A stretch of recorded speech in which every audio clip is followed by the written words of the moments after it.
I am excited to share with you, all of you in the upcoming sessions, resources on HSIs and other minority-serving institutions, MSIs, and how you can leverage the benefits of earning HSI status to further serve your students, faculty, and staff, and your community.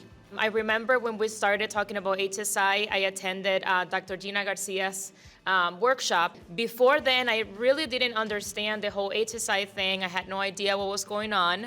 But after that workshop, I was like, yes, like I'm going for this. This is like, this speaks of my people. This really talks even about myself, like my own experience as a college student. I was like, I'm leaving this room and I'm gonna do something to really make a difference. And here I am, so it worked. So what I want you guys to do today is the same thing, to come here, learn, but also take that to the next level. Today is a great opportunity for all of us to truly and authentically reflect about the way we want to move our Latinx student population forward at MATC and other institutions, because we cannot continue to do what we've been doing before. Y el HSI es una designación que otorga el Departamento de Educación de los Estados Unidos y significa ser una institución que sirve a los hispanos. HSIs and other MSI programs, as I'm sure many of you are already familiar with, strengthen institutions that serve Hispanic, Black, Native American, Asian American, and other minority and low-income students. These programs provide financial assistance to help institutions solve problems, their ability to survive, to improve their management and fiscal operations, and to build endowments. What are our future plans? We want to continue to collaborate with all our stakeholders, our partners, our friends from Gateway. We can't do this alone. We need everyone to support what we're doing.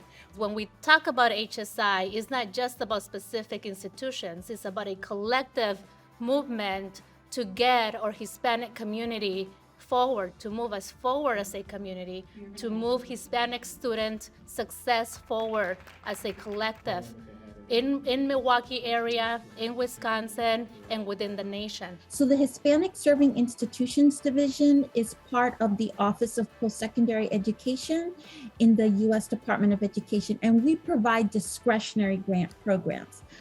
According to the latest data from the 2020-2021 academic year, there are currently 559 HSIs across our great nation, as well as 393 emerging HSIs, of which MATC is proudly one of them.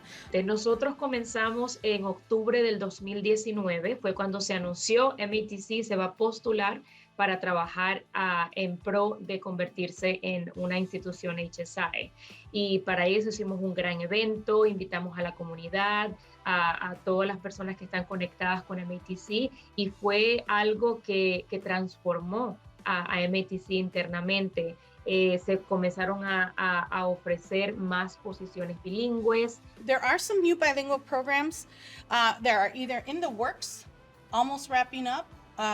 And so in each pathway, our focus really was to not just the courses, but also looking at programs. And how do you become designated as an HSI? It's a threefold process.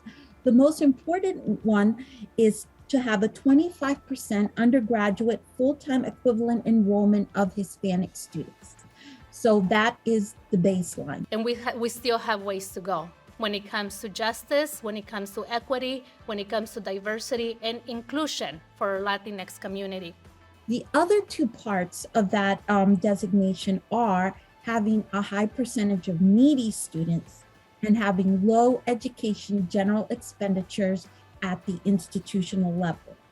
MATC garantiza una educación económica para aquellos que quieren algo a corto plazo, pero que hay tanta demanda laboral que a veces son más los trabajos que tienen nuestros estudiantes después de graduarse que el número de estudiantes en ese programa.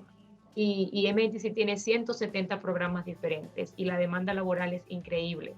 Pero MATC también sirve como un puente entre la educación de 2 años y la educación de 4 años. MATC tiene actualmente acuerdos con más de 40 universidades de 4 años que están esperando que los estudiantes de MATC se vayan con ellos para poder terminar lo que es el bachelor degree o el diploma de 4 años. We want to shift our focus to the Latino culture. Because I know that I've talked about our bilingual programs, our Spanish, English. Not all of our students are bilingual who are Hispanic, right? However, the demographic component of the eligibility designation, which is 25% undergraduate Hispanic student enrollment, that is never waived. So that's something that is non-negotiable, but you can request a waiver for the low educational expenditures or for the high percentage of needy students, especially if you're near the cutoff. When we think about the retention rates and the enrollment rates of Hispanic students, it's not just about, again, the number. It's about the whole person that comes to our institution. It's about who they are, their identity. It's about their language. And one of the things that we found is that we needed to create a peer support system. Necesitamos mucho entrenamiento, entrenarnos para que podamos realmente entender el por qué queremos ser HSI, por qué nuestros estudiantes necesitan que nosotros trabajemos más para ellos. I think together we are going to continue to move the needle, but again, it's not in a silo. We have to do it collectively in the state of Wisconsin. And if we can recruit and retain our Hispanic student population, we're winning. Entonces la educación va a jugar un papel muy importante en que nosotros nos convirtamos en esa minoría que es educada, en esa minoría que va a estar en puestos políticos y en esa minoría que va a ser los líderes de las grandes corporaciones. These grants are transformation to bring about system-wide change at schools as they serve students, their families, and their communities.